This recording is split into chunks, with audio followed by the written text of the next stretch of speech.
It's now been more than a week since the attempted act of terrorism aboard the flight in Detroit on Christmas Day.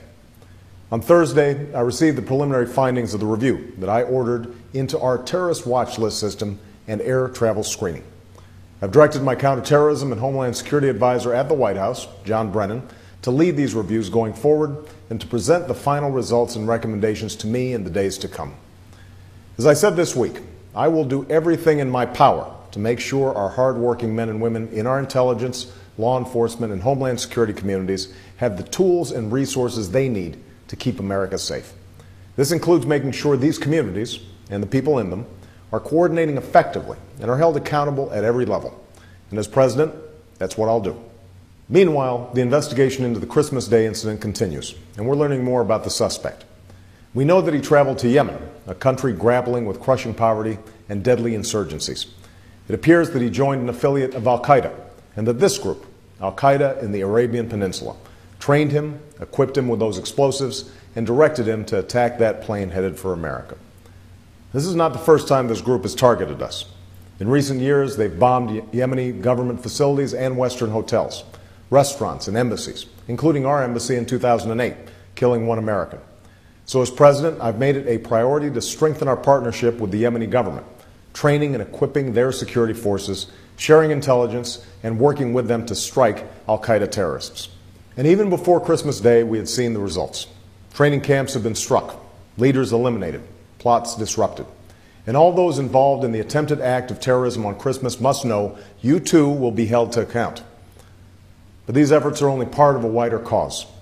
It's been nearly a year since I stood on the steps of the U.S. Capitol and took the oath of office as your president. And with that oath came the solemn responsibility that I carry with me every moment of every day.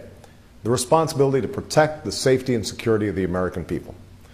On that day, I also made it very clear, our nation is at war against a far-reaching network of violence and hatred, and that we will do whatever it takes to defeat them and defend our country, even as we uphold the values that have always distinguished America among nations.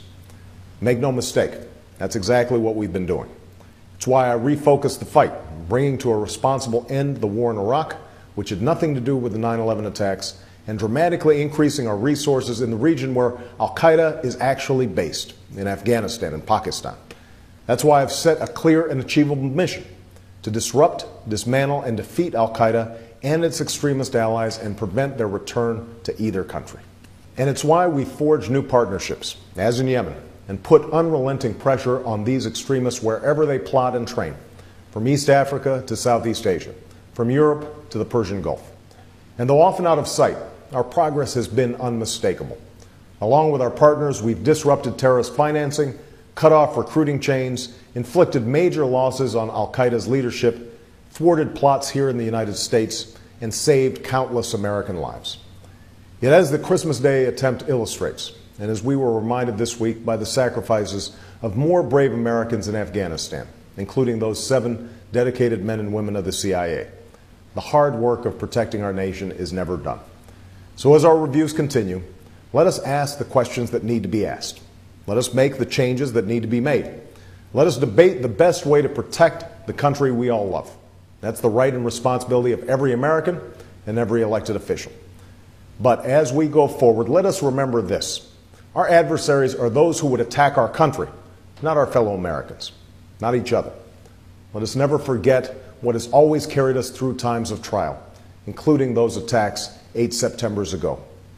Instead of giving in to fear and cynicism, let's renew that timeless American spirit of resolve and confidence and optimism.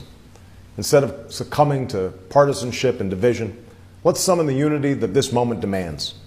Let's work together with a seriousness of purpose to do what must be done to keep our country safe. As we begin this new year, I can't imagine a more fitting resolution to guide us as a people and as a nation. Happy New Year.